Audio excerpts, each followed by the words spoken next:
അടുത്ത തന്നെ പരിപാടി, അടുത്ത തന്നെ നമ്മുടെ വിഷയം വീടിന്റെ വയറിങ് ചെയ്താലോ? വയറിങ്. അതെ, വളരെ കോംപ്ലിക്കേറ്റഡ്. വയറിങ് മാത്രം പോരാ, ഇലക്ട്രിക്കൽ എന്നുള്ള ഒറ്റ കോൺസെപ്റ്റ് എടുക്കാം. അതെ, വയറിങ് മൊത്ത കാര്യങ്ങളും. യെസ് കോൺക്രീറ്റ് പൈപ്പ് ഇടുന്ന തൊട്ട് യെസ്. പ്രകാശപൂരിതമായിട്ട് പ്രകാശപൂരിതമാവട്ടെ. Welcome to your podcast channel Archify talks. Get archified.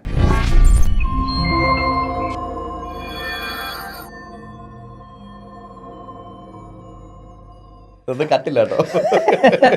Wiring അതിന് ആദ്യം വേണ്ടുന്ന കാര്യം ഒരു പ്രോപ്പർ പ്ലാൻ ആണല്ലേ?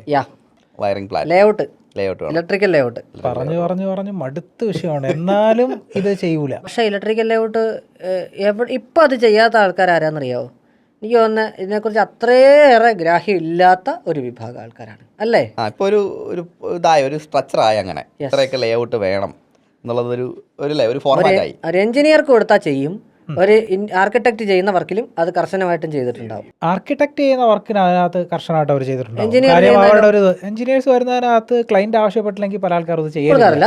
നിങ്ങൾ കൊടുക്കാറുണ്ടോ? നമ്മൾ കൊടുക്കാറുണ്ട്. കാര്യം ഇത് രണ്ട് കാര്യങ്ങളാണ്. ഇത് ക്ലൈന്റിന് കൊടുക്കുന്നതിലുപരി നമുക്ക് ഇതുകൊണ്ട് ഒരുപാട് ഉപയോഗമുണ്ട്. അതാണ് ഏറ്റവും വലിയൊരു കാര്യം. അതെ, ഫ്യൂച്ചറിൽ മാത്രമല്ല, ഈ മൊത്തത്തിലുള്ള ഒരു കോംപ്ലിക്കേഷൻസ് കാര്യങ്ങളൊക്കെ ഒഴിവാകും. നമ്മൾ ഇതിന്റെ ഫസ്റ്റ് തന്നെ നമ്മൾ ഇത് വെച്ചിട്ടാണല്ലോ നമ്മളെ ഫർണിച്ചർ കാര്യങ്ങൾ, ആ ഒരു അറേഞ്ച്മെന്റ് കാര്യങ്ങളെല്ലാം ചെയ്യുന്നത്.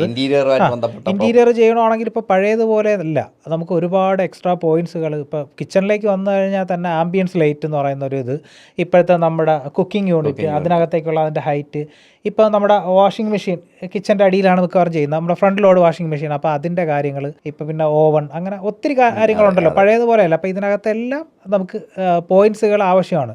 അപ്പോൾ ഇത് പോയിൻറ്റ്സിലുപരി ഇത് കൃത്യമായിട്ടുള്ള അതിൻ്റെ സ്പേസ്, ഇതിൻ്റെ ഹൈറ്റ്, കാര്യങ്ങളെല്ലാം അറിഞ്ഞിരിക്കണം. പിന്നെ എവിടെയൊക്കെ നമ്മുടെ പിന്നെ ഹെവി പ്ലഗ് പോയിന്റ്സുകൾ വേണം.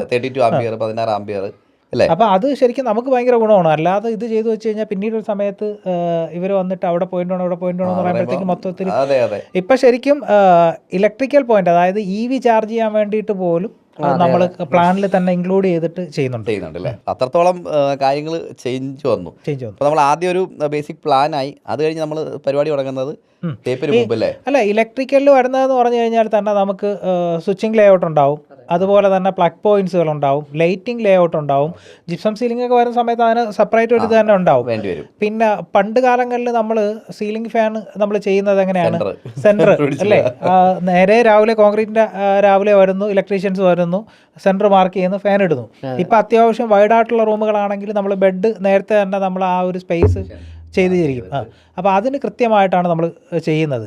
പിന്നെ ഫോൾ സീലിംഗ് വരുമ്പോഴത്തേക്ക് നമ്മൾ ആ ഡിസൈന് എത്രത്തോളം ഹൈലൈറ്റ് ചെയ്യാൻ നോക്കിയിട്ടാണ്. ഇപ്പം ഫോൾ സീലിംഗ് ചെയ്തു എവിടെയെങ്കിലും സ്ഥലത്ത് കൊണ്ട് ഇടാൻ പറ്റത്തില്ല. അപ്പോൾ അതെല്ലാം ഇതിനകത്ത് കൃത്യമായിട്ട് മാർക്ക് ചെയ്തിരിക്കണം. അപ്പോൾ അതൊരു ഫസ്റ്റ് ഒരു ബേസിക് പരിപാടിയാണ്. അതെ, അതിനുശേഷമാണ് ബാക്കി കോൺക്രീറ്റ് പൈപ്പിലേക്ക് വരുന്നത്. ഇനി നമ്മൾ തേപ്പിന് മുമ്പ് കൺസീൽഡ് ചെയ്യുക എന്നുള്ളത് കോൺക്രീറ്റ് പൈപ്പ് വരുമ്പോൾ നമുക്ക് പല ബ്രാൻഡ്സ്, ഫിനോലെക്സ് ബ്രാൻഡ് ഉണ്ട്, അങ്ങനെ പല അൺബ്രാൻഡഡ് ആയിട്ടുള്ള ഒരുപാട് പ്രോഡക്റ്റ് ഉണ്ട്. അതിനകത്ത് ISI HDI അല്ലേ, ആ ഒരു രീതിയിലേക്ക് ഹൈ ഡെൻസിറ്റി ഇടുക എന്നുള്ളതേ ഉള്ളൂ. ഇപ്പം ഈ നമുക്ക് എല്ലാവരും ഇപ്പൊ ലക്ഷ്മി എന്നൊക്കെ പറയുന്ന ബ്രാൻഡും ഉണ്ട്, പിന്നെ ഫിനോലെക്സിലേക്ക് വരുന്നുണ്ട്. നമ്മൾ കൂടുതലും ഈ ലക്ഷ്മി വരുന്നുണ്ട്. പിന്നെ ഫിനോലെക്സ് കിട്ടാൻ റെയറാണ് നമുക്ക്, മിക്കവാറും ഉള്ള ഷോപ്പുകളിലൊക്കെ ഇത് കുറവാണെങ്കിൽ നമ്മൾ നോർമലി ഇത് ബൾക്ക് പർച്ചേസ് ചെയ്ത് വെക്കുവാണ്. ജംഗ്ഷൻ ബോക്സ് ഒക്കെ ഏകദേശം ഒരു കിറ്റിലാണ് വരുന്നത്. ജംഗ്ഷൻ ബോക്സ് ലെഗ്രാൻഡിന്റെ മീൻസ് എല്ലാൻഡിയുടെ നല്ല സ്പാരോ എന്ന് പറഞ്ഞിട്ട് നമുക്ക് അഫോർഡബിൾ ആയിട്ടുള്ള സ്നൈഡർ. ഇപ്പൊ അത് രണ്ടും കൂടെ ഒരുമിച്ചാണല്ലോ. സ്നൈഡർ എടുത്തായിരുന്നല്ലോ. എല്ലാൻഡി ആണ് എനിക്ക് ജംഗ്ഷൻ ബോക്സുകൾ കൂടുതലും അല്ലേ, മെറ്റൽ ജംഗ്ഷൻ ബോക്സുകൾ. ഈ പറഞ്ഞത് മെറ്റൽ ജംഗ്ഷൻ ബോക്സ് അല്ല, നമ്മൾ പറഞ്ഞത് ഏതാ പറഞ്ഞത്? നമ്മുടെ കൺസീൽഡ് ബോക്സ് ആണ് ആരാണ് ഉദ്ദേശിച്ചത്? അതേ നമ്മൾ ടോപ്പിലിടുന്ന 4-way 2-way 1-way ഉണ്ട്, ആ രീതിയിൽ. സ്പാരോ ഒക്കെ നല്ല ബ്രാൻഡാണ്. അതെ, നമുക്ക് ഫസ്റ്റ് വേണ്ടതെന്ന് പറഞ്ഞു കഴിഞ്ഞാൽ നമ്മളെ കോൺക്രീറ്റിന് മുമ്പായിട്ട് നമ്മുടെ സ്ലാബുകളിൽ ഫിക്സ് ചെയ്യുന്നത്. അതെ, അതിനകത്ത് വേണ്ടുന്ന മറ്റൊരു ആ സമയത്ത് ശ്രദ്ധിക്കേണ്ട മറ്റൊരു കാര്യം എന്ന് പറഞ്ഞാൽ നമുക്ക് ആവശ്യത്തിനുള്ള പൈപ്പുകൾ ഇടുക. ഓവറായിട്ട് സ്പേസ് വേണം. കോൺക്രീറ്റ് പൈപ്പിന് നമ്മൾ ഒരു അഡീഷണൽ വയർ എപ്പം കടത്തി വിടണം, അതിനുള്ളൊരു സ്പേസ് ഇട്ട് വേണം കാര്യങ്ങൾ ചെയ്യാം. അപ്പം 2-3 ആവശ്യത്തിനിടുക. നമ്മുടെ റിക്വയർമെൻറ്റ് എന്താണോ അത് ഈ പ്ലാൻ ഉണ്ടെങ്കിൽ ഇങ്ങനെയുള്ള പ്രശ്നങ്ങളൊന്നും വരത്തില്ല. മുന്നേ നമുക്ക് തീരുമാനിച്ച് ചെയ്യാം. ഇപ്പോൾ ഒരെണ്ണം അഡീഷണൽ ഇട്ടാലും നമുക്ക് മാക്സിമം വയറിന് ആ ഒരു എന്താണ് ഒരു കൺജസ്റ്റഡ് ഫീൽ വരാതെ എന്ന് വെച്ചാൽ ഹീറ്റ് വരും അതിനകത്ത് ഫ്യൂച്ചറിൽ. ഇപ്പോൾ ഒരുപാട് വയർ തിക്കായിട്ട് വേണമെങ്കിൽ ഹീറ്റ് വരാനുള്ള ചാൻസ് ഉണ്ട്. അത് അഡീഷണൽ പ്രോബ്ലംസ് ക്രിയേറ്റ് ചെയ്യാൻ സാധ്യതയുണ്ട്. അപ്പോൾ അതിനകത്ത് ഒരിക്കലും ഒരു പിശുക്ക് കാണിക്കരുത്. പിന്നെ ഒന്നും ചെയ്യാൻ പറ്റാത്തൊരു സ്ഥലമല്ലേ കൺസീൽഡ് ആയതുകൊണ്ട്. നമ്മുടെ വീഡിയോസ് കണ്ടിട്ട് ഒരുപാട് സുഹൃത്തുക്കൾ എനിക്ക് ഈ കൊട്ടേഷൻസ് അയച്ചു തരും, അല്ലെങ്കിൽ എഗ്രിമെൻറ്റ്, ചേട്ടാ അത് കണക്ക് ഞാനൊരു വീട് ചെയ്യാൻ പോകണു, ഇവിടെ ഒരു കൺസ്ട്രക്ഷൻ കമ്പനി സമീപിച്ചു, അവരൊരു എഗ്രിമെൻറ്റ് തന്നിട്ടുണ്ട്, ചേട്ടൻ ഒന്ന് നോക്കൂ എന്ന് പറഞ്ഞിട്ട് അയച്ചു തരും. പലപ്പോഴും ഇലക്ട്രിക്കലിൻ്റെ കാര്യത്തിൽ ഇതിനകത്ത് കണ്ടുവരുന്നത് ജസ്റ്റ് സിംഗിൾ ഫേസ് എന്ന് മാത്രം എഴുതും. 3 ഫേസ് ആരും റിസ്ക് എടുക്കാൻ സാധ്യതയില്ല എന്ന് പറഞ്ഞു കഴിഞ്ഞാൽ അത് നമ്മൾ പറഞ്ഞാൽ മാത്രം ചെയ്യുന്നൊരു കാര്യമാണ്. നമ്മൾ ഏതൊരു വീഡിയോയിൽ പറഞ്ഞ കണക്ക് ഹൗസ് വാമിങ്ങിൻ്റെ ടൈമിൽ ഒരു 2 AC കൊണ്ട് വെക്കുമ്പോൾ അല്ലെങ്കിൽ 3 AC കൊണ്ട് വെക്കുമ്പോഴാണ് അവർ പറയുന്നത് ഇതിനകത്ത് വെക്കാൻ പറ്റത്തില്ല. അതെന്തുകൊണ്ട്? ഇത് സിംഗിൾ ഫേസ് ആണ്. അപ്പോൾ പ്രശ്നമായി. അപ്പോൾ ആദ്യം അറിയാമല്ലോ, നമുക്ക് ഇതിൻ്റെ ഒരു DBയിലേക്ക് പോകുമ്പോൾ തന്നെ ഏകദേശം ഒരു 10-12,000 രൂപ ഡിഫറൻസ് വരും. പിന്നെ അതിൻ്റെ ബാക്കി വയറിങ് കാര്യങ്ങളെല്ലാം ഇതിനെ ബാധിക്കുന്നതാണ്. അപ്പോൾ അതുകൊണ്ട് തന്നെ ഇത് പല ആൾക്കാരും ചോദിക്കലില്ല. അത് ചോദിക്കാത്തത് എന്തുകൊണ്ടാണ്? വളരെ ലോ ബഡ്ജറ്റിൽ ഈ വീട് നമ്മൾ റേറ്റ് പറയുമ്പോഴാണ്. അപ്പോൾ അങ്ങനെ വരുന്ന എഗ്രിമെൻറ്റിൽ കണ്ടുവരുന്ന ഒരു സാധനമാണ് ഇപ്പോൾ ഒരു ബെഡ്റൂമിൽ എടുത്തു കഴിഞ്ഞാൽ ഒരു ഫാൻ പോയിൻറ്റ്, ഒരു ലൈറ്റ് പോയിൻറ്റ്, ഒരു 2 പോയിൻറ്റ്, ഇത്ര മാത്രമേ ഉള്ളൂ. അതിനകത്ത് പിന്നെ എന്ത് എക്സ്ട്രാ ചെയ്താലും അതിന് എഗ്രിമെൻറ്റിൽ വരെ എഴുതി വെക്കും. വീട്ടുകാരെ സംബന്ധിച്ചിടത്തോളം ഇപ്പോൾ ഹോം ടൂർ കാര്യങ്ങളൊക്കെ കണ്ടിട്ട് പ്രൊഫൈൽ ലൈറ്റ്, അത് ഇത് നമ്മുടെ ഫുഡ് ലാമ്പ്, ഇതൊക്കെ പറയുന്ന സമയത്ത് അവർ പറയും എഗ്രിമെൻറ്റിൽ നമ്മൾ എഴുതിയിട്ടുണ്ട് 3 പോയിന്റേ ഉള്ളൂ, എക്സ്ട്രാ പോയിന്റിന് പൈസ. അതൊക്കെ ശരിക്കും വളരെ ഒരു മോശം പരിപാടിയാണ്. കാര്യം എന്ന് പറഞ്ഞു കഴിഞ്ഞാലേ നമ്മൾ ഇത്രയും ഇത് ചെയ്തിട്ട് ഒന്ന് ക്ലയന്റിന് ഇതിനെ കുറിച്ചിട്ട് അവർക്ക് അറിയാം, പക്ഷെ അവരത് ഓർക്കില്ല. അതാണ് അതിന്റെ പ്രശ്നം. നേരത്തെ വാട്ടർ ടാങ്കിന്റെ കാര്യം മിസ് ഔട്ട് ആവുന്ന കുറച്ച് എലമെന്റ്സ് ആണ്. അല്ല, ഈ കാര്യങ്ങളൊക്കെ നമുക്ക് സോൾവ് ചെയ്യാനായിട്ട് നമുക്ക് ഈ പ്രോപ്പർട്ടി പ്ലാൻ ഉണ്ടെങ്കിൽ പ്ലാൻ അതാ ഒരു വിഷയം വരുന്നില്ല. പറഞ്ഞതേ പ്ലാൻ ഇതിനകത്ത് ചെയ്യാനായിട്ടേ നിലവിൽ നിങ്ങളിപ്പോൾ എടുത്ത് നോക്കുക, അല്ലെങ്കിൽ ഇതിൽ ഇപ്പോൾ നിങ്ങൾക്ക് അനുഭവമുള്ളവർക്ക് കമൻറ്റ് ചെയ്യാം. നിങ്ങൾ വീട് വെക്കുന്ന സമയത്ത് ഇപ്പോഴും നിലവിൽ ചെയ്തുകൊണ്ട് നിൽക്കുന്ന നിങ്ങളുടെ കയ്യിൽ എത്ര ഡ്രോയിങ് ഉണ്ടെന്ന് കമൻറ്റ് ചെയ്യാം. ഒന്നും ഉണ്ടാവില്ല. ഈ ഇലക്ട്രിക്കൽ ഡ്രോയിങ് ചെയ്യാനായിട്ട് എന്തോ കോസ്റ്റ് വരും? അല്ല, ഇതിനകത്ത് കോസ്റ്റ് എന്ന് പറഞ്ഞാൽ അതൊരു സെപ്പറേറ്റ് ചെയ്യുന്ന ഒരു സാധനമല്ല. നമ്മുടെ കയ്യിലുള്ള പ്ലാനിലേക്ക് നമ്മൾ ഈ സാധനങ്ങൾ ആഡ് ചെയ്യുവാണ്. നമ്മൾ കഴിഞ്ഞൊരു വീഡിയോയിൽ ഏതൊക്കെ ടൈപ്പ് പ്ലാൻ വേണം എന്ന് പറഞ്ഞിട്ടുണ്ട്. ആ പ്ലാനിൽ ഇതെല്ലാം വരും. അതായത് ഒരു അതായത് ഇത് ഇതിനകത്ത് കോസ്റ്റ് വരും. എപ്പോഴാണെന്ന് അറിയാവോ? ഇപ്പം ഞാനൊരു ഡ്രോയിങ് ചെയ്തു കൊടുത്തു, ബേസിക് ആയിട്ടുള്ളതിൻ്റെ ഒരു പ്ലാൻ മാത്രം ചെയ്തു, ഞാൻ അതിൻ്റെ ക്യാഷ് വാങ്ങിച്ചു, ഞാനത് വിട്ടു. ഇനി അടുത്ത സമയത്ത് അവർ വീണ്ടും പറയുവാണ് വേറൊരാളെടുക്കൽ ഇത് ചെയ്യണം എന്ന് പറഞ്ഞു കഴിഞ്ഞാൽ നിലവിൽ ആ പുള്ളിക്കാരൻ്റെ ആദ്യം തൊട്ട് ഇത് വരച്ചു തുടങ്ങണം. ഞാൻ ഇപ്പം ഒരാളെ കൊണ്ട് വരപ്പിച്ചു, ബേസിക് പ്ലാൻ വരപ്പിച്ചു. അന്ന് ആ സമയത്ത് പുള്ളിക്ക് ഇങ്ങനെ റിക്വയർമെന്റ് ഇല്ല, ഇലക്ട്രിക്കൽ പ്ലാൻ വേണമെന്നൊരു റിക്വയർമെന്റ് ഇല്ല. നെക്സ്റ്റ് ഇങ്ങനെ ഒരു വീഡിയോ കണ്ടിട്ടോ ഇങ്ങനെ അറിഞ്ഞിട്ടൊരു റിക്വയർമെന്റ് വരുന്നു. ആ സമയത്ത് ഒരു ആവറേജ് കോസ്റ്റ് എന്തോ മേടിക്കേണ്ടതായിട്ട് വരും. ഓരോ വ്യക്തികളെ അനുസരിച്ച് വേരി ചെയ്യുന്നറിയാം, എന്നാലും ഓരോരുത്തരുടെ പ്രൊഫഷണൽ ഫീസാണിത്. അപ്പോൾ അത് വേരി ചെയ്യും. നോർമൽ കേസിൽ ഇപ്പം സാധാരണ ഒരു 2D പ്ലാൻ വരയ്ക്കുന്നതിന് സൈറ്റ് വിസിറ്റ് ചെയ്ത് ചെയ്യുന്നതിന് ഇപ്പം 5 രൂപ ചാർജ് ചെയ്യുന്നവരുണ്ട്, 7 രൂപ ചാർജ് ചെയ്യുന്നവരുണ്ട്.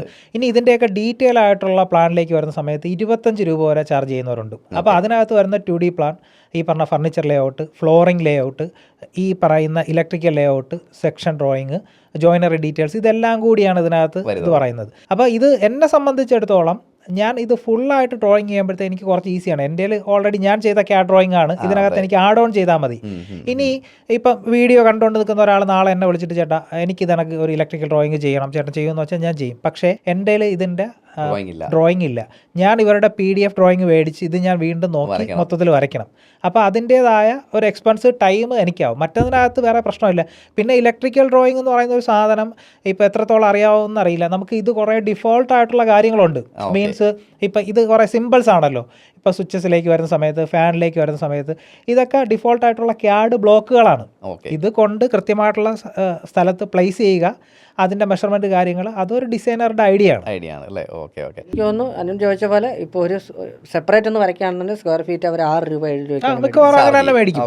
അല്ല, ഒരാൾക്ക് ഒരു റിക്വയർമെന്റ് ഉണ്ടെങ്കിൽ അത് തീർച്ചയായിട്ടും കൺസിഡർ ചെയ്യപ്പെടേണ്ട ഒരു കാര്യമാണല്ലോ. അപ്പോൾ ഒരു 1000 സ്ക്വയർ ഫീറ്റാണ് 6000 രൂപ മേടിക്കുന്നവരുണ്ട്. അതിനിപ്പോൾ 10 റൗണ്ട് ഓഫ് ചെയ്ത് 2000 സ്ക്വയർ ഫീറ്റിനൊക്കെ 10000 മേടിക്കുന്നവരും 15000 മേടിക്കുന്നവരും ഉണ്ട്. പിന്നെ എപ്പോഴും പറയാനുള്ളത്, നമുക്ക് അബദ്ധം പറ്റിയിട്ടുണ്ടെങ്കിൽ ഓക്കെ, അല്ലാണ്ട് ഒരിക്കലും ഇതിനകത്ത് കോംപ്രമൈസ് ചെയ്യാൻ പാടില്ല. ഒരാൾ ഡിസൈൻ ചെയ്ത് തുടങ്ങിയാൽ നമുക്ക് വേണ്ട കാര്യങ്ങളെല്ലാം വർക്ക് നിങ്ങൾ ആരെ കൊണ്ട് ചെയ്യിക്കുന്നു എന്നുള്ളതല്ല, ഡിസൈൻ ചെയ്യുന്നവർ തന്നെ വർക്ക് ചെയ്താൽ അതിന് കുറച്ചുകൂടി പെർഫെക്ഷൻ ഉണ്ടാവും. നമ്മുടെ കുട്ടിയാണല്ലോ.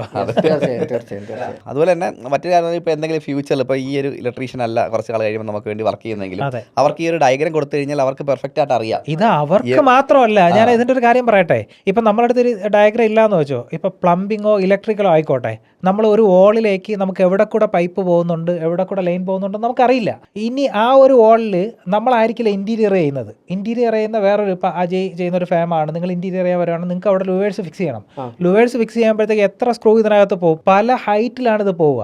ഇത് നേരെ എടുത്ത് വെച്ച് ഡ്രിൽ ചെയ്യുന്നത് ഒന്നിൽ ഈ പ്ലംബിങ് ചെയ്തിരിക്കുന്ന പൈപ്പിനകത്തേക്കായിരിക്കും. അന്നേരം അത് അറിയത്തില്ല, അവിടെ നമുക്ക് ലീക്ക് വരില്ല, അല്ലെങ്കിൽ ഇലക്ട്രിക്കൽ പോയിന്റിലായിരിക്കും. പിന്നീട് ഇതെല്ലാം കൊടുക്കുന്ന സമയത്ത് എവിടെ തൊട്ടാലും ഫീസ് പോകും. പിന്നെ ഇത് കണ്ടുപിടിക്കാൻ ഭയങ്കര ബുദ്ധിമുട്ടാണ്.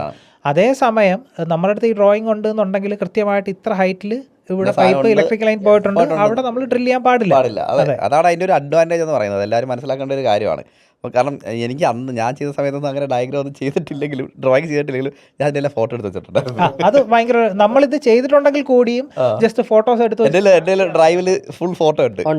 കോൺക്രീറ്റ് പൈപ്പ് പോയേക്കുന്നതിൻ്റെ ഫുൾ ഫോട്ടോ ഉണ്ട്. അപ്പോൾ അതുകൊണ്ട് എനിക്ക് വേറെ ആൾക്ക് പറഞ്ഞു കൊടുക്കാനുള്ള കറക്റ്റ് എവിടെ നിന്നൊക്കെ എന്തൊക്കെയാണെന്ന് അറിയാം. അപ്പോൾ അങ്ങനെ എന്തെങ്കിലും ഒരു ഇപ്പോൾ ഇല്ലെങ്കിൽ പോലും നിങ്ങൾക്ക് ഈ സ്പെൻഡ് ചെയ്യാൻ തയ്യാറല്ലെങ്കിൽ പോലും ഇങ്ങനെ എന്തെങ്കിലുമൊക്കെ ഒരു പൊടിക്കൈകൾ അല്ലേ അത് പറഞ്ഞാൽ പിന്നെ അത് തന്നെ എടുത്തു നോക്കുക. അതുകൊണ്ട് അങ്ങനെ പറയണ്ട, ശരിയല്ല. ഞാൻ അല്ല, അതൊരിക്കലും ഒരു പ്രൊഫഷണൽ വേ അല്ല, ഒരു ജസ്റ്റ് ഒരു അഡീഷണൽ ആയിട്ടൊരു ടിപ്പ് തന്നത് മാത്രമേ ഉള്ളൂ. അടുത്ത വരുന്ന കേബിൾ അല്ലേ. ഇനി നമ്മൾ ഈ പറഞ്ഞ മെറ്റൽ ബോക്സുകളാണ്. മുമ്പ് വുഡൻ ബോക്സുകളായിരുന്നു, അതിന്റെ കുറെ പ്രശ്നങ്ങളുണ്ട്. പിന്നെ മെറ്റൽ ബോക്സുകൾ അത് പല സൈസിൽ ഇതിലാണ് നമ്മൾ ഇത്ര മോഡ്യൂൾസ് എന്ന് പറഞ്ഞിട്ടാണ് നമ്മൾ വരുന്നത്.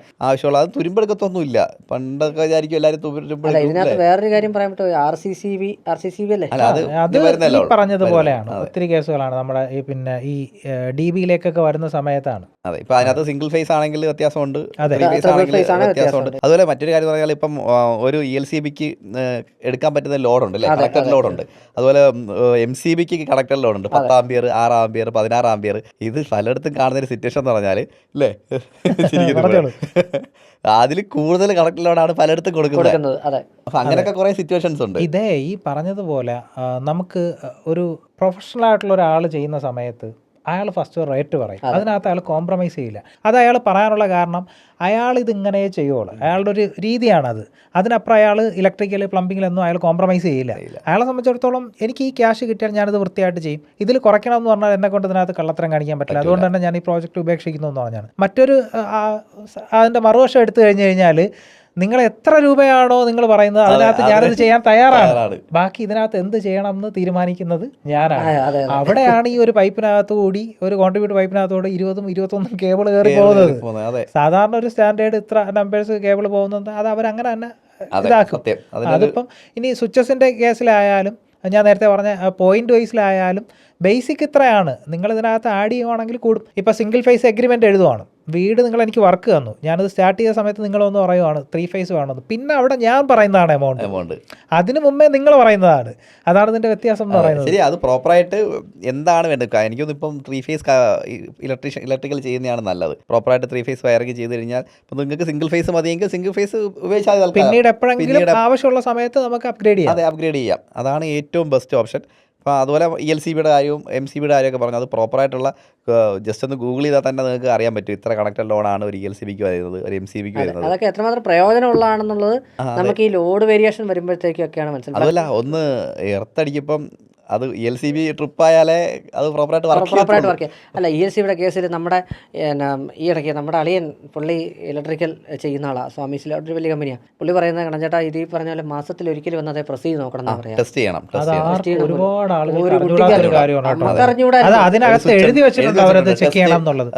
പല ബ്രാൻഡിനും പല രീതിയിലാണ്. അതിന് പ്രൊജക്ട് ചെയ്തിരിക്കുന്ന സ്വിച്ചുകൾ ചില അതിനകത്ത് തന്നെ പെട്ടെന്ന് ഐഡന്റിഫൈ ചെയ്യാത്ത രീതിയിലുള്ള സ്വിച്ചുകൾ, അത് ചെക്ക് ചെയ്ത് നോക്കണം. കാരണം എന്തെങ്കിലും എർത്ത് ലീക്കേജ് ഉണ്ടെങ്കിൽ ബ്രേക്ക് ആവേണ്ടത് ഇതാണ്. ബ്രേക്ക് ആയാൽ മാത്രമേ അത് പറക്കാവുന്നുള്ളൂ. അതുപോലെ ഇതിന് അടുത്തൊരു കാര്യം എന്ന് പറഞ്ഞാൽ ഇത് മാത്രമല്ല, പലയിടത്തും ചെയ്യുന്നൊരു മിസ്റ്റേക്ക് എന്ന് പറഞ്ഞു കഴിഞ്ഞാൽ നമ്മുടെ ഇതുണ്ടല്ലോ ഫ്യൂസ് ഒരു ഇരുമ്പ് കമ്പ്യൂട്ടർ കെട്ടി ഹെവി ഭയങ്കര, അതല്ല, അതിന് കറക്റ്റ് ആയിട്ട് ഫ്യൂസ് വയർ കിട്ടും. നമ്മുടെ ഫ്യൂസ് എത്ര ആംബിയർ ആണ്, ആ ആംബിയറിന് അനുസരിച്ചുള്ള ഫ്യൂസ് വയർ കറക്റ്റ് ആയിട്ട് മുകളിലേക്ക് ആ സാധനം പോയി കഴിഞ്ഞാൽ ഇത് പൊട്ടും. അങ്ങനെ പൊട്ടണം. അതാണ് അതിന്റെ ആവശ്യം. ഈ ELCBയും MCBയുടെ ഒക്കെ പ്രശ്നം എന്ന് പറഞ്ഞാൽ വളരെ ചെറിയ ഗ്യാപ്പേ ഉള്ളൂ തമ്മിൽ. ഇപ്പോൾ ഇത് ബ്രേക്കായി, പക്ഷേ അതിലൂടെ കറണ്ട് പാസ് ചെയ്യും. നമ്മുടെ എക്സാമ്പിൾ പറഞ്ഞാൽ ട്രാൻസ്ഫോമറിൻ്റെ അടുത്ത് കറണ്ട് പാസ് ചെയ്യും. നമ്മൾ ഒരു പശു വന്നിരിക്കുമ്പോൾ കറണ്ട് നല്ലപോലെ പാസ് ചെയ്യും, ഒന്നുമില്ല, വെറുതെ പാസ് ചെയ്യാറുണ്ട്. അപ്പോൾ അതുപോലെ കറണ്ട് പാസ്, ഹൈ വോൾട്ടേജ് ഒക്കെ കയറി വരുന്ന സമയത്ത് ELCB ബ്രേക്ക് ആയാൽ പോലും കറണ്ട് പാസ് ചെയ്യാനുള്ള ചാൻസ് ഉണ്ട്. അപ്പോൾ അതിൽ ഏറ്റവും നല്ല സൊല്യൂഷൻ എന്ന് പറഞ്ഞാൽ നമ്മുടെ ഫ്യൂസ്. പുള്ളി ഹാവൽസിൽ എത്ര വർഷം വർക്ക് ചെയ്തിരുന്ന ആളാണ്.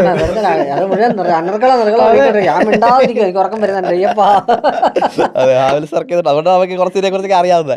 അപ്പോൾ ആ പ്രോപ്പർ ഉപയോഗിക്കുക, പ്രോപ്പറായിട്ടുള്ള ഫ്യൂസ് വയർ ഉപയോഗിക്കുക, അത് നിർബന്ധമാണ്. ഇപ്പം ഇനി അത് ഫ്യൂസ് വയർ മേടിക്കുന്നില്ലെങ്കിൽ പോലും നമ്മൾ കനം കുറഞ്ഞ ഫ്യൂസ് ഉപയോഗിക്കുക, വയറുകൾ. ഇപ്പം നോർമൽ കോപ്പർ വയേഴ്സാണ് ഉപയോഗിക്കുന്നതെങ്കിൽ 2 3 എണ്ണം, മാക്സിമം ഒരു 3 എണ്ണം ഇട്ടിട്ട് കെട്ടുക. അതിൽ കൂടുതലൊക്കെ ഇട്ട് കഴിഞ്ഞാൽ എപ്പോഴും ഫ്യൂസ് പോകുന്നു എന്നുള്ളൊരു പ്രശ്നം അത് ആവശ്യമാണ്, അത് പോകേണ്ടതാണ്. അല്ല, ഈ ഇലക്ട്രിക്കൽ വയറിങ്ങിന്റെ പ്രശ്നം കൊണ്ട് കറണ്ട് ചാർജ് അധികമാവുന്ന ഒരുപാട് സിറ്റുവേഷൻസ് ആണ്. എർത്ത് ലീക്കേജ് പഴയ വീടുകളിലും പുതിയ വീടുകളിലൊക്കെ ഇതൊരു നിരന്തര സാധനമാണ്. അതുപോലെ പ്രോപ്പറായിട്ട് എർത്തിങ് അവിടെയാണ് നമ്മുടെ മറ്റേ സ്റ്റീൽ ടാങ്കിൽ മിന്നലേൽക്കൂ ഇതൊക്കെ ചോദിക്കുന്ന. അല്ല, ഇതേ നമ്മൾ വീട്ടിൽ മേടിച്ച് വെക്കുന്ന TV ഒരു 50,000 രൂപ, വാഷിംഗ് മെഷീൻ അതും അത്രയും കോസ്റ്റ് ഉണ്ട്, ഫ്രിഡ്ജ്, മിക്സി, പവർ പ്ലഗിൽ വീട്ടിലുള്ള എല്ലാ ഐറ്റത്തിന്റെയും പ്രൊട്ടക്ഷൻ ഇരിക്കുന്നത് ആ എർത്തിങ്ങിലായിരിക്കുന്നത്. ഇനി ഈ പിന്നെ നമ്മളെ പ്രേക്ഷകരുടെ അടുക്കൽ പറയാനുള്ള ഒരു സാധനം എന്ന് പറഞ്ഞു കഴിഞ്ഞാൽ, ഈ സാധാരണ നമുക്കിപ്പോൾ 60 ആംപിയേഴ്സ് ഉണ്ട്, ഇപ്പം അതിന് താഴേക്ക് 6 ആംപിയേഴ്സ് ഉണ്ട്. അപ്പം നമ്മൾ ഉപയോഗിക്കുന്ന ഇപ്പം പല ആൾക്കാരും നമ്മൾ ശ്രദ്ധിച്ചു കഴിഞ്ഞാൽ ഇപ്പം വണ്ടിയുടെ പ്രഷർ വാഷ് 60 ആംപിയേഴ്സിൽ വരുന്നതാണ്. ഇത് 6 ആംപിയറിൽ കുത്തിയിട്ട് വർക്ക് ചെയ്യുന്ന ഒരുപാട് ആൾക്കാരുണ്ട്. അതെ, ഹീറ്റായിട്ട് പിന്നെ വയറിലോട്ട് അത് എക്സ്റ്റെൻഡ് ആവാൻ, ആ ഹീറ്റ് എക്സ്റ്റെൻഡ് ആയിട്ട് ഫയർ ആവാനുള്ള ചാൻസ് ഒക്കെ ഉണ്ട്. അത് ശ്രദ്ധിക്കണം. പ്രത്യേകിച്ച് നമ്മളിത് ചെയ്തു വെച്ചാൽ പോരാ, നമ്മൾ ഉപയോഗിക്കുന്ന സാധനത്തിൻ്റെ വാട്ട്സ് അറിയണം, അത് എവിടെ ഉപയോഗിക്കണം എന്നറിയണം. ഇപ്പോൾ അതുപോലെ തന്നെ ഈ പ്ലഗ് പോയിൻറ്റ്സുകളുണ്ടല്ലോ, ഇപ്പോൾ വിദേശ രാജ്യങ്ങളിലൊക്കെ ഓരോ പിന്നെ എത്ര ഫീറ്റിന് 4 ഫീറ്റിനകത്ത് അങ്ങോട്ട് ഒരു പ്ലഗ് പോയിന്റ്, 4 ഫീറ്റ് അത് അറിയില്ല കറക്റ്റ്, ഞാൻ ജസ്റ്റ് പറഞ്ഞാണ്. എന്നാലും ഒരു നിശ്ചിത ഡിസ്റ്റൻസിനകത്ത് ഒരു പവർ പ്ലഗ് ആവശ്യമാണ്. കാര്യം ഈ എക്സ്റ്റൻഷൻ കേബിളൊന്നും അവിടെ അലോഡ് അല്ല. അത് അല്ല, നമുക്കിവിടെ വേണം. കാര്യം വെച്ചാൽ പലപ്പോഴും നമ്മുടെ ഈ പല യാത്രകളൊക്കെ പോകുമ്പോഴത്തേക്കും ചില ഹോട്ടൽസിലൊക്കെ ചെന്ന് താമസം ചെയ്യുമ്പോൾ പ്ലഗ് പോയിന്റ്, പവർ പ്ലഗ് പോട്ടെ, സാധാ പ്ലഗില്ല എവിടെയെങ്കിലും. മനസ്സിലായോ? എനിക്ക് തോന്നുന്നു ഇനിയിപ്പോൾ അവർ നമ്മുടെ ഈ ഫോണുകളൊക്കെ വയർലെസ് ചാർജർ ആയി അങ്ങനെ വല്ല, എന്നാൽ പിന്നെ അതിന്റെ സംവിധാനം തന്നെ അങ്ങനെ ഒരു തേങ്ങ അവിടെ കാണാറില്ല. ഇപ്പൊ സ്വിച്ചിലെ കുറെ ഇന്നോവേഷൻ ആയിട്ടുള്ള ഓട്ടോമേഷൻ സ്മാർട്ട് സ്വിച്ചുകൾ ഇനി ഇപ്പോൾ ഒരു ഫ്യൂച്ചർ സാധനം എന്നൊന്നും പറയാൻ പറ്റത്തില്ല. കാര്യം ഇപ്പോൾ പ്രസന്റ് ആണ്. ഫ്യൂച്ചർ വേറെ എന്തൊക്കെ ചിലപ്പോൾ സ്വിച്ച് ഒന്നും കാണത്തില്ല, ചിലപ്പോൾ നോക്കിയാൽ. പക്ഷേ എന്നാ നമ്മുടെ നാട്ടിൽ ഇത് കോമൺ ആണോ എന്ന് ചോദിച്ചു കഴിഞ്ഞാൽ നമ്മുടെ പ്രോജക്റ്റിൽ നമ്മുടെ എഗ്രിമെന്റിൽ നിന്ന് വെക്കാൻ പറ്റുന്നില്ല. അങ്ങനെ ഒരു സാധനം വന്നാൽ ഇത് കോമൺ ആവുള്ളൂ. എഗ്രിമെന്റ് വെക്കാൻ പറ്റാത്തൊരു കാര്യം കുറച്ച് മുന്നേ നമ്മൾ പറഞ്ഞ ബഡ്ജറ്റ് ഇതുമായിട്ടൊന്നും നമുക്ക് ടാലി ചെയ്യാൻ പറ്റാത്തൊരു സാഹചര്യം വരും. ശരിയല്ലേ? ബഡ്ജറ്റ് അത്രയും നമുക്ക് കൂടി വരിക എന്നുള്ള പ്രധാനപ്പെട്ട കാര്യം. പിന്നെ ഞാൻ ചോദിച്ചോട്ടെ, ഇതിപ്പോൾ നമ്മളിതൊക്കെ പറയുമ്പോഴത്തേക്ക് നമുക്ക് അടുത്തത് പറയാനുള്ള കേബിൾസ് ആണ്.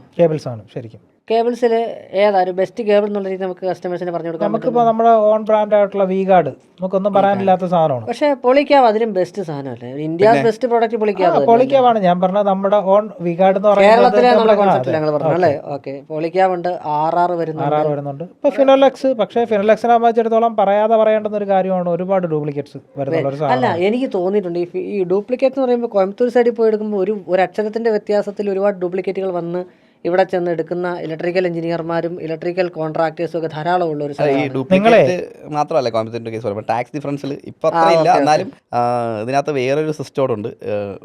ഈ ഒരു എന്താണ് സോഴ്സ് വരുന്നത് വെച്ചാൽ കമ്പനി ഡയറക്റ്റ് ഒരു C&F കൊടുക്കുന്നു. ഡിസ്ട്രിബ്യൂട്ടർ ആൻഡ് ഡീലർ, ഇതാണ് അവിടുത്തെ ഒരു സെയിൽസ് സിസ്റ്റം. ഇലക്ട്രിക്കൽ സെഗ്മെന്റിലെ എല്ലാ സിസ്റ്റം അങ്ങനെയാണ്. ഈ C&F ബൾക്ക് എടുക്കുന്നവർക്കും റേറ്റ് ഡിഫറൻസ് ഉണ്ട്, ഡീലറിന് റേറ്റ് ഡിഫറൻസ് ഉണ്ട്, പല റേറ്റ് ഡിഫറൻസ് ഉണ്ട്. അപ്പം തമിഴ്നാട്ടിൽ നിന്നൊക്കെ വരുന്ന ഇപ്പം ടാക്സിനകത്ത് ഡിഫറൻസ് ഇല്ല, GST ആയപ്പോഴത്തേക്ക് അത് ചേഞ്ചായി. അതിന് മുമ്പ് ടാക്സിൽ ഡിഫറൻസ് ഉണ്ടായിരുന്നു, കേരളത്തിൽ തമിഴ്നാട് ഡിഫറൻസ് ഉണ്ടായിരുന്നു. പിന്നെ ഈ ബൾക്കിനകത്ത് കുറച്ച് തരികിട പരിപാടികളൊക്കെ ഉണ്ട്.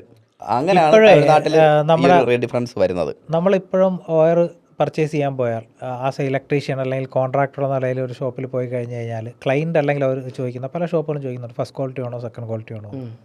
അങ്ങനെ ഒരു സിസ്റ്റം അതിനകത്തുണ്ട്. നമുക്കിത് പിടികിട്ടത്തില്ല ഇത് എന്താണെന്നുള്ളത്. അപ്പോൾ അതിൽ സെക്കൻഡ് ക്വാളിറ്റി ഉണ്ടെന്നുള്ളത് ഉറപ്പാണ്. ഒരു പ്രോഡക്ട്സ് ആയിരിക്കാം, സെക്കൻഡ് ക്വാളിറ്റി അല്ല. സെക്കൻഡ് ക്വാളിറ്റി ഒന്നും അല്ല പറയാൻ പറ്റും. ഇപ്പം ഫിനോലെക്സ് എന്ന് പറഞ്ഞ ബ്രാൻഡ് തന്നെ എടുക്കാം, ഫിനോലെക്സോ V-Guardോ, അതിന് അവരൊരിക്കലും സെക്കൻഡ് ഗ്രേഡ് അടിക്കേണ്ട കാര്യമില്ല. കാരണം അടിക്കുന്നത് സെക്കൻഡ് ആയി പോകുന്നത് അങ്ങനെയും ഇപ്പോഴത്തെ ടെക്നോളജിയിൽ അങ്ങനെ വരേണ്ട കാര്യമില്ല. കിങ് വീഡിക്ക് ഡ്യൂപ്ലിക്കേറ്റ് ഉള്ളതാണ് കിങ് വീഡിയോ പഴയ ഡ്യൂപ്ലിക്കേഷൻ ആണ്, സെക്കൻഡ് ക്വാളിറ്റി അല്ല. ആ പേരിൽ വരുന്ന ഡ്യൂപ്ലിക്കേറ്റ് പ്രോഡക്ട്സ് ആണ്. പക്ഷേ അതിനകത്ത് റിസ്ക് എടുക്കാൻ നിൽക്കരുത് കേട്ടോ, പ്രത്യേകിച്ചും ഇലക്ട്രിക്കലിന്റെ കേസിൽ വയറിനകത്ത് ഒരിക്കലും റിസ്ക് എടുക്കരുത്. ഹെവി കാരണം വെച്ചാൽ ഇതിനകത്ത് ഇപ്പോൾ 2.5 m² കേബിളിനകത്ത് ഇത്ര നമ്പേഴ്സ് ഉണ്ട്. അതിനകത്ത് വരുന്ന കോപ്പറിന്റെ എണ്ണം, അതിനാണ് ആ 2.5 m² എന്ന് പറയുന്നത്. അപ്പോൾ ഈ വരുന്ന ഡ്യൂപ്ലിക്കേറ്റ് വയറിനകത്ത് അത്രയും കാണത്തില്ല. പിന്നെ അതിൽ വരുന്ന കോപ്പറിന്റെ ക്വാളിറ്റി വ്യത്യാസം ഉണ്ടാവും. പിന്നെ മാത്രമല്ല ഇപ്പൊ പലപ്പോഴും ഇപ്പൊ 1 m² ഇതിൽ AC വെക്കാൻ നോക്കുമ്പോഴത്തേക്കാണ് ഇതിന് ലോഡ് കിട്ടാതെ. 4 ഫ്രീ ആണ് എന്നാ പറയാ. 4 എന്ന് പറയുമ്പോൾ നമുക്ക് 1.5 ടണ്ണ് ടണ്ണേജ് അനുസരിച്ച് കൊമേഴ്ഷ്യൽ അനുസരിച്ചിട്ട് ടണ്ണേജ് അനുസരിച്ചിട്ട് പ്ലാൻ ചെയ്യണം. അത് 4 ഇട്ടിരുന്നാൽ ഫ്രീ ആണ്, വളരെ free ആണ്, ടെൻഷൻ ഫ്രീ ആണ് അതിനകത്തൊന്നും. പിന്നെ കോസ്റ്റ് പിന്നെ പലപ്പോഴും ഈ വിദേശ രാജ്യങ്ങളിലൊക്കെ നിൽക്കുന്നവർ അവിടെ നിന്ന് കേബിൾസ് കൊണ്ടുവന്നിട്ട് ചെയ്യലുണ്ട്. അപ്പോൾ പലപ്പോഴും ഒരു എക്സ്പീരിയൻസ് ഉള്ള ഇലക്ട്രീഷ്യൻ്റെ ഒക്കെ ചോദിച്ചാൽ അവർ പറയാം അത് ചെയ്യാതിരിക്കലാണ് നല്ലത്. കാര്യം ഓരോ രാജ്യത്തിന് വേണ്ടിയിട്ടും ഡിസൈൻ ചെയ്തിരിക്കുന്ന ഒരു IS കോഡ് വെച്ചിട്ട് ചെയ്തിരിക്കുന്ന സാധനമാണ്. ഉറപ്പായിട്ടും നമ്മുടെ നാട്ടിൽ ഇവിടെ കിട്ടുന്ന സാധനം തന്നെയാണ്. നമ്മുടെ നാട്ടിൽ കിട്ടുന്നതായിരുന്നു പറയുമ്പോൾ ഞാൻ എൻ്റെ വീട്ടിലോട്ട് എടുത്ത ഒരു വയറിൻ്റെ പേര് വിൽബെക്സ് എന്ന് പറഞ്ഞു, നിങ്ങൾ ഒരു പക്ഷേ കണ്ടിട്ടുണ്ടോ? ഓക്കെ, ഈ തൃശ്ശൂരുള്ള ഒരാളുടെയാണത്, പ്രൊഡക്ഷൻ ചെയ്യുന്നത്. തൃശ്ശൂരുള്ളതാണ്. അവരുടെ എന്ന് വെച്ചാൽ വെള്ളപ്പൊക്ക കൊറോണ സമയത്ത് നശിച്ചു ഒരു കമ്പനിയാണ്. അതെ. പുള്ളി അതിന് ശേഷം എന്താ ചെയ്തെന്ന് വെച്ചാൽ ഇത് വീണ്ടും നിർമ്മിച്ച് പുള്ളി ഫേസ്ബുക്കിലൊക്കെ ഇട്ട് എന്നോടൊരു ആർക്കിടെക്റ്റാണ് ഇത് പറയുന്നത്. ഞാൻ അവിടെ ചെന്ന് ഇത് കണ്ട് എൻ്റെ വീട്ടിലേക്കാണ് അത് എടുത്തത്. നിങ്ങൾ ഞാൻ സത്യം പറയട്ടെ, ബാക്കിയുള്ളതുമായിട്ട് ഇതിൻ്റെ കമ്പയർ ചെയ്തപ്പോഴത്തേക്കും ശരിക്കും പറഞ്ഞ റേറ്റ് എൻ്റെ വീട്ടിലേക്ക് ഏതാണ്ട് 60 ചില്ലുവാനും കോയിൽസ് ഉണ്ടായിരുന്നു. ബാക്കിയുള്ള ഒരു പ്രധാനപ്പെട്ട കമ്പനി നോക്കിയപ്പം 92,000 രൂപ ആയ എനിക്ക് 54,000 രൂപയ്ക്ക് ഈ സാധനം പർച്ചേസ് ചെയ്യാൻ പറ്റും. ഇന്നും എല്ലാവരും വിളിച്ചു ചോദിക്കുന്നത് എന്നാണെന്നറിയോ, ഇത് ഒറിജിനൽ സാധനമാണോ അതോ വില കുറയുന്നുണ്ട്? ഡീലർ എന്ന് പറയുന്ന കോൺസെപ്റ്റ് പിടിച്ചിട്ടില്ല. ഡീലറില്ല, അതായത് എനിക്ക് അവർ ഡയറക്റ്റ് തരും, നിങ്ങൾക്ക് ഡയറക്റ്റ് തരും. അതിനിടയ്ക്ക് ഡീലർ സെഗ്മെന്റ് എന്നുള്ളൊരു കോൺസെപ്റ്റ്. ട്രാക്കോ നല്ല പ്രൊഡക്റ്റ് ആണ്, അടിപ്പം പ്രൊഡക്റ്റ് ആണ് എന്ന് പറഞ്ഞാൽ ഒരുപാട് ധാരാളം കൊമേഴ്സ്യൽ പർപ്പസിന് വേണ്ടിയിട്ട് ഉള്ള ഒരുപാട് സാധനമുണ്ട്. അതായത് നമ്മുടെ ഇൻഡസ്ട്രിയൽ വയേഴ്സ് എന്ന് പറഞ്ഞിട്ട് സാധനങ്ങൾ വരുന്നുണ്ട്. പക്ഷെ ഇതൊക്കെ ഈ നമ്മുടെ ഒരു പ്രശ്നം എന്ന് പറഞ്ഞു കഴിഞ്ഞാലേ, നമ്മളെന്തെങ്കിലും നല്ലൊരു സാധനം നമ്മൾ സജസ്റ്റ് ചെയ്ത് കഴിഞ്ഞാൽ പൊതുവിൽ ഇവരുടെ ധാരണ നമുക്ക് ഇതിനകത്ത് എന്തോ ലാഭമുണ്ട്, അതുകൊണ്ടാണ്. അല്ലെങ്കിൽ ബ്രാൻഡ് അല്ലാത്തൊരു സാധനം നല്ലതായിരിക്കും. കാര്യം അവർ ഇപ്പം നമ്മുടെ ഇതിൽ ഫിറ്റിംഗ്സിലേക്ക് പൈപ്പിലേക്ക് വരുന്ന എൽവിസ് എന്ന് പറഞ്ഞിട്ട് ഒരു ഇപ്പൊ പരസ്യം ചെയ്യുന്നുണ്ട്. പക്ഷെ നേരത്തെ അവർ പരസ്യം ഇല്ല, പക്ഷെ അടിപൊളി സാധനമാണ് കേട്ടോ. ഞാൻ പേഴ്സണലി യൂസ് ചെയ്തിട്ടുള്ള സാധനം. സ്വിച്ചസ് പണ്ടോട്ടെ ഫേമസ് ആ. ഇപ്പം ഇപ്പൊ പോളിക്യാബിന്റെ കാര്യം പറഞ്ഞു. പോളിക്യാബ് ഏറ്റവും ഫേമസ് എന്തിനാ അറിയോ? വയറിങ് എല്ലാം ഉണ്ട് അവർക്ക്. വയറാണ് അവരുടെ മെയിൻ ഏരിയ എന്ന് പറഞ്ഞാൽ വയറാണ്. കഴിഞ്ഞിട്ടേ ഉള്ളൂ ബാക്കി ഏത്. ഇപ്പൊ ഫിനോലെക്സ് വലിയ ബ്രാൻഡ് ആണെങ്കിലും പ്രൊഡക്ഷൻ കേസിൽ പൊളിക്യാബ് തന്നെയാണ്. ഇവരുടെ നമ്മുടെ ഈ സീലിംഗ് ലൈറ്റിലേക്ക് വരുന്ന സമയത്ത് സർഫസ് LED ഒക്കെ പോളിക്യാബിന്റെ നല്ലതാണ്. പക്ഷെ ഇതിനകത്ത് ഒരു വൃത്തികെട്ട സാധനന്മാരുടെ ബ്രാൻഡിങ് അതിനകത്ത് ഒരു സുഖമില്ലാതെ എഴുതി വെക്കും. പോളിക്യാബ് എല്ലാവർക്കും എല്ലാം പ്രൊഡക്ഷൻ ഇല്ല സത്യം പറഞ്ഞാൽ. ഇപ്പൊ ടൈൽസിന്റെ കാര്യം പറഞ്ഞ പോലെ ഔട്ട്സോഴ്സിംഗ് ആണ്. അപ്പൊ എല്ലാവർക്കും എല്ലാം പ്രൊഡക്ഷൻ ഇല്ല. ഇപ്പൊ എല്ലീസ് പറഞ്ഞു, എക്സാമ്പിൾ പറഞ്ഞു. ഇപ്പൊ എല്ലീസ് പറഞ്ഞു, അതുപോലെ ലൂക്കർ. നമ്മൾ പറഞ്ഞ എല്ലിസ് ആണ് ബ്രാൻഡ്, ഇത് എൽവിസ് ആണ്.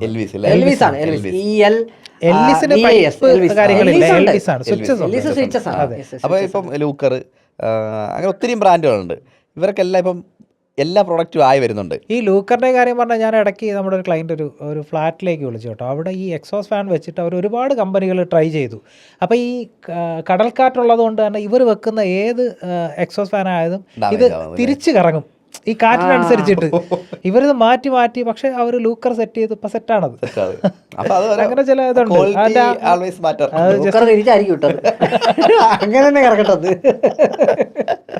അല്ല അപ്പം പറഞ്ഞത് ഇതാണ്, എല്ലാവർക്കും എല്ലാം പ്രൊഡക്ഷൻ ഇല്ല. അവരുടെ എല്ലാവർക്കും അവരുടേതായ USB ഉണ്ട്. ഇന്ന സാധനമാണ് അവരുടെ ഓൺ പ്രൊഡക്ഷൻ. ഒരു പ്രൊഡക്ഷനും ഇല്ലാത്ത കമ്പനികളും ഉണ്ട്. പിന്നെ നമ്മുടെ പേരിൽ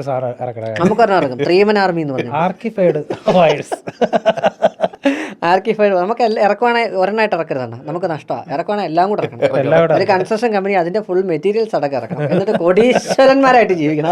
അതാണ് ആഗ്രഹം, കോടീശ്വരന്മാരാണ്. ഒരു കമന്റ്, നിങ്ങൾക്ക് വെറുതെ വന്നിരുന്ന് തള്ളിയാൽ മതി. നിങ്ങളെ ഈ കോമഡി കാണാനല്ല ഞങ്ങൾ ഇവിടെ ഇരിക്കുന്നത്. ആരാ പറഞ്ഞിരിക്കുന്നത്? ഇപ്പൊ സ്റ്റാർ മാജിക് നിർത്തിയപ്പോഴും ഇപ്പം കുറെ പേര് ഇത് കാണുന്നുണ്ട്. അത്രയ്ക്ക് ചളിയായെന്നാണ് പറയാ, അതോ നല്ലതോ ചെയ്ത് എന്താ എനിക്ക് മനസ്സിലായി. സ്റ്റാർ മാജിക്കിനെ കുറിച്ച് അത്ര നല്ല അഭിപ്രായം അല്ല. കൊണ്ടുവരാം, പുള്ളിയും വരട്ടെ, ചേട്ടനും വരൂ, നമുക്ക് ഇവിടെ ഇരിക്കാം. പക്ഷേ കാണുന്നവർക്ക് നഷ്ടമാവില്ല. ഒരു വീഡിയോയിൽ നിന്ന് ഒരറിവെങ്കിലും അത് ഗ്യാരണ്ടീഡ് ആണ്. അല്ല, ഇതെന്താന്ന് വെച്ചാല് എപ്പോഴും ഇതൊരു ബോറൻ പരിപാടിയാണെന്ന് നിങ്ങൾക്ക് ബോധ്യല്ലേ? അതെ, പിന്നെ ഈ വയറിന്റെ ടെക്നിക്കൽ പറയുമ്പോ എന്താ പറയാ, ബോറിംഗ് ആണ്, ഭയങ്കര ബോറിംഗ് ആണ്. അതിനകത്ത് ഇത്ര കോപ്പർ വരുന്നുണ്ട്, ഇത്ര ഇത് വരുന്നുണ്ട്, അത് വരുന്നുണ്ട്, പിന്നെ ആരാ കേൾക്കാനിരിക്കുക? അതിനിടയ്ക്കൂടെ ഈ ചിരിയും ചിന്തയും എന്ന് പറഞ്ഞിട്ടുള്ള ഒരു പരിപാടിയാണ്, ഓർമ്മയുണ്ടോ? പിന്നെ അതായത് ഡോക്ടർ മാത്യു വെല്ലൂരിന്റെ ചിരിയും ചിന്തയും. പുള്ളി മാത്യു വെല്ലൂരി പറയുന്ന നോർമലി കേട്ടോണ്ടിരുന്ന ആൾക്കാർക്ക് ഉറക്കം വന്നിരുന്നത് ഈ ചിരിയും ചിന്തയും എന്നുള്ള ഇതിനിടയ്ക്ക് ഈ സാധനം മിക്സ് ചെയ്തപ്പോൾ, കോമഡി മിക്സ് ചെയ്തപ്പോൾ കേൾക്കാൻ ആളായി. ശരിയല്ലേ? ഇപ്പൊ പലരും നമ്മൾ പറയുന്ന രമേശ് വിശാലിനെ കുറിച്ച് പറയും, എനിക്ക് ഭയങ്കര ആരാധനയാണ് ഇപ്പൊ ആ മനുഷ്യനെടുത്ത്. കഥ ഓർത്തിരിക്കുന്നത് മാത്രമല്ല, പുള്ളി ചില വേദിയിൽ ചെന്ന് സംസാരിക്കുന്നത്, ഈ ഇടയ്ക്ക് മാതൃഭൂമിയുടെ വേദിയിൽ ക്യാബിനിൽ ചെന്നിട്ട് സംസാരിക്കുന്നത്, എന്തൊരു മനുഷ്യൻ. നമ്മൾ അറിയാതെ ഇയാളെയാണ് ഇക്കാര്യത്തിന് സ്റ്റാൻഡപ്പ് കണ്ടിട്ട് ഞാൻ കോമഡി പറഞ്ഞ് ചിരിച്ചതെന്നൊക്കെ ആലോചിച്ചിട്ട് നമുക്ക് വിഷമം തോന്നി. ഏതാ സ്റ്റാൻഡപ്പ് കോമഡിയാണ് അതോ ഇയാൾ ഇവിടെ നിന്ന് പറയുന്ന പല കോമഡിയും കാണാതെ പഠിക്കും. ഇയാൾ അയച്ചിരുന്നേ ഒരു വിധം കേട്ടോ രക്ഷപ്പെടുത്തുന്നുണ്ട്. പക്ഷേ ഇയാള് അത് ഹിറ്റായാലും ഇല്ലെങ്കിൽ ഇയാൾ ചിരിക്കും. അതെ അതെ ഉറപ്പായിട്ടും. അല്ല, നമുക്കും ആൾക്കാര് എന്നാ പറയുന്നത് ചിരിച്ചോണ്ട് കാണുന്നതാണ്. അതുകൊണ്ടാണ് ഞങ്ങളിങ്ങനെ സംസാരിക്കുന്നത്. ആരെയും ഹർട്ട് ചെയ്യൊന്നും അല്ലല്ലോ. പിന്നെ ഞങ്ങൾ ഉള്ള കാര്യമാണ് പറയുന്നത്. ഒരു പ്രൊഡക്റ്റിനെ കുറിച്ച് ഇപ്പോൾ പലതും പറയുമ്പോൾ പല ബ്രാൻഡുകളെ കുറിച്ച് നമ്മൾ പറയും. ഇപ്പൊ വിൽവാക്സിനെ കുറിച്ച് ഇതിനകത്ത് നമുക്ക് ഉൾപ്പെടുത്തേണ്ട യാതൊരു കാര്യമില്ല. പുള്ളി അറിയുന്ന പോലുമില്ല. അപ്പോൾ അവിടെ പക്ഷെ നമ്മുടെ ഒരു എക്സ്പീരിയൻസ് പറയുക. എൻ്റെ അടുത്ത് പലരും ചോദിച്ചത് കൊണ്ട് പറയുന്നത് പലർക്കും ഉപകാരപ്പെട്ടേക്കാം. ഇനി പോളിക്യാബ് ഗ്രീൻ ആണ് ഏറ്റവും ബെസ്റ്റ് പറയുന്നത്, നമുക്ക് തർക്കമൊന്നുമില്ല. അതുപോലെ RR കേബിൾ ഇതിനകത്ത് തന്നെ RR കേബിളിൽ വേറെ ട്വിസ്റ്റ് എന്നൊക്കെ പറഞ്ഞു. പക്ഷേ അത് ഇലക്ട്രീഷ്യൻസ് ചെയ്യാൻ പഠിക്കും. അങ്ങനെ കുറച്ച് കാര്യങ്ങളുണ്ട്. അതിൻ്റെ ഒരു എല്ലാ വയറും ലൈറ്റ് ആയിട്ട് ട്വിസ്റ്റഡ് ആണ്. എല്ലാ കേബിൾസിനും ചെറിയൊരു ട്വിസ്റ്റിംഗ് ഉണ്ട്. RR ഇച്ചിരി കൂടുതലുണ്ട്. ഈ ഇലക്ട്രീഷ്യന്മാർ മടിക്കുന്നതിന്റെ റീസൺ പറഞ്ഞത് വലിച്ചെടുക്കാൻ പാടാണ്. ഫ്ലെക്സിബിലിറ്റി കുറച്ച് കുറവുണ്ട്. അത് മറ്റേ ട്രാക്കോയ്ക്കും അതെ ഫ്ലെക്സിബിലിറ്റി കുറവുണ്ട്. ക്വാളിറ്റി PVC ക്വാളിറ്റി അടിപൊളിയാണ് ട്രാക്കോടെ. അതിൽ ഇച്ചിരി തോനെ ട്വിസ്റ്റഡ് ആണ്, തോനെ പിരിച്ചു വെച്ചേക്കുക. അപ്പോൾ അതിന്റെ ഗുണമെന്ന് പറഞ്ഞു കഴിഞ്ഞാൽ ഈ വലിച്ചു പിടിക്കുമ്പോൾ പൊട്ടത്തില്ല. അകത്ത് ചെറിയ ചെറിയ ലൈൻ വരില്ലേ, നാരകളിലേ വരുന്നത്, ഇത് പൊട്ടാനുള്ള ചാൻസ് കുറച്ച് കുറഞ്ഞു കിട്ടും. അത്രേ ഉള്ളൂ. അല്ല, നമുക്ക് ആവശ്യത്തിന് കോൺക്രീറ്റ് പൈപ്പ് ഉണ്ടെങ്കിൽ അതിന്റെ വലിയ പ്രശ്നങ്ങളൊന്നും ഇല്ല.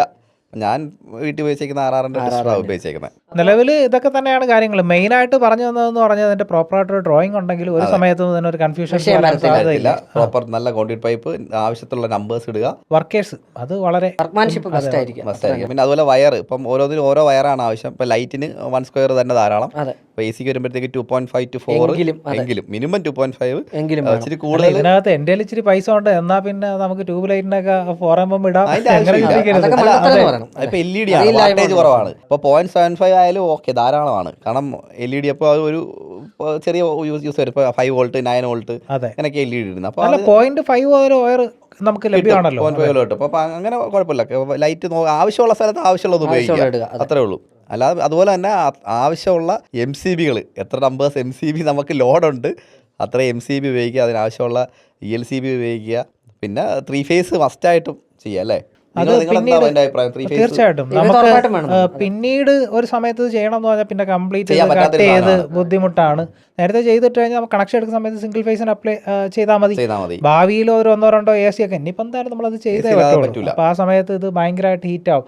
നമ്മളിത് കാണുമ്പോൾ പ്രശ്നമൊന്നുമില്ല, പക്ഷെ ഇത് വർക്ക് ചെയ്യുന്ന സമയത്ത് ഇതിലേക്കൊന്ന് കൈ വെച്ച് കഴിഞ്ഞാൽ നമുക്ക് ഇതിന്റെ പരിപാടി പിന്നെ നമുക്ക് സ്വിച്ച് ഇടാൻ പേടിയായിരിക്കും. പിന്നെ അതിൽ ലാസ്റ്റ് പറയേണ്ട കാര്യം എന്ന് പറഞ്ഞാൽ നമുക്ക് എന്താണ് കണക്റ്റഡ് ലോഡ് ഉള്ളത് അത് പ്രോപ്പറായിട്ട് KCBയിൽ ഡിസ്ക്ലോസ് ചെയ്ത് അതിൻ്റെ കറക്റ്റ് താരിഫിലേക്ക് പോവുക. അതായിരിക്കും ഏറ്റവും നല്ലത്. കാരണം ഇപ്പം വ്യാപകമായി ചെക്കിങ് നടക്കുന്നുണ്ട്. അപ്പോൾ വെറുതെ ഫൈനൊക്കെ ഭയങ്കര എമൗണ്ട് വരുന്നില്ലേ? അല്ല, ഇത് ശരിക്കും വീട്ടുകാർക്ക് ഇതിനെക്കുറിച്ചൊരു വലിയ ധാരണയൊന്നും ഉണ്ടാവില്ല. ഇത് കൊടുക്കുന്ന ഇലക്ട്രിക്കൽ ഫേം അല്ലെങ്കിൽ ഇലക്ട്രിക്കൽ എഞ്ചിനീയർ ഉണ്ടല്ലോ, പുള്ളിയാണല്ലോ ഇതിൻ്റെ ഡയഗ്രാം കാര്യങ്ങളൊക്കെ ചെയ്ത് കൊടുക്കുന്നത്. അപ്പോൾ എന്തെങ്കിലും ബാധിച്ചു കഴിഞ്ഞാലും സൈൻ ചെയ്ത ആളിനെയാണ് ഇത് ബാധിക്കുക. അതിൻ്റെ ലോഡ് കുറച്ച് കാണിക്കുമ്പോഴൊക്കെ ഉള്ള പ്രശ്നം. പക്ഷേ ഫൈൻ വരുമ്പോഴത്തേക്ക് ഇത് വീട്ടുകാർ അടയ്ക്കും നോർമൽ കേസിൽ എന്തെങ്കിലും ഉണ്ടെങ്കിൽ. അപ്പോൾ എത്ര എന്നൊക്കെ ഉള്ളൂ. അതെ, അപ്പം ഭയങ്കര ഒരു കീ ഏരിയ ആണ് വയറിംഗ് എന്ന് പറഞ്ഞാൽ. അപകടം ഉണ്ടാക്കാനും സേഫായിട്ടിരിക്കാനും പറ്റുന്നൊരു ഏരിയ. അപ്പോൾ മാക്സിമം ഫിനാൻഷ്യൽ ലാഭം ഉണ്ടാവും അല്ലേ പ്രോപ്പറായിട്ട് ചെയ്ത് കഴിഞ്ഞാൽ. അപ്പോൾ മാക്സിമം വൃത്തിയായിട്ട് ചെയ്യുക എന്നുള്ളതാണ് ആ കാര്യത്തിൽ പറയാനുള്ളത്. ശ്രദ്ധിക്കാം. അതെ, സൈനിങ് ഓഫ്. RFA Talks.